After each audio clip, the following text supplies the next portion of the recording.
Security forces का शुमाली वजीरिस्तान में एक और ऑपरेशन। दहशतगर्दों के साथ शदीद फायरिंग का तबादला। खुदकुश बमबार समेत 4 दहशतगर्द जहनुम वासिल। हलाक दहशतगर्दों से असलहा, गोला बारूद, धमाका खेज मवाद बरामद। ISPR के मुताबिक हलाक दहशतगर्द हाई प्रोफाइल हमले की मनसूबाबंदी कर रहे थे। फोर्सेस मुल्क से दहशतगर्दी की लानत को खत्म करने के लिए पुरअज़्म हैं।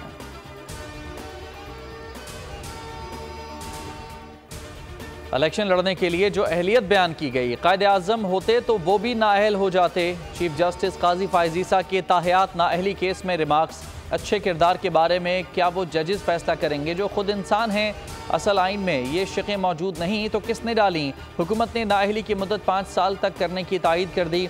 अटॉर्नी जनरल ने कहा, आर्टिकल 62(1)(f) के तहत नाअहली की सज़ा 5 साल की कानून साजी सपोर्ट कर रहे हैं। नवाज शरीफ की ताहियात नाअहली के फैसले पर नजरसानी होनी चाहिए। केस की समाअत जुमेरात तक मुलतवी। चीफ जस्टिस ने कहा, केस को 11 जनवरी तक खत्म करना चाहते हैं।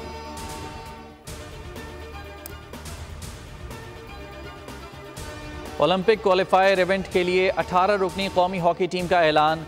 इमाद शकील बट कौमी हॉकी स्क्वाड की क़यादत करेंगे। अबू बकर महमूद नायब कप्तान मुकर्रर।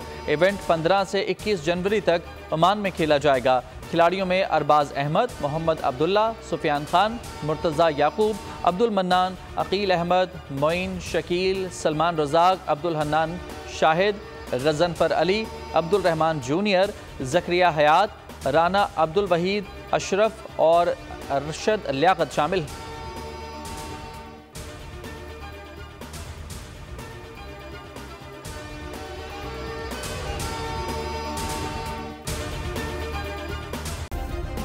सब्सक्राइब करें और बेल दबाएं ताकि कोई खबर रह न जाए।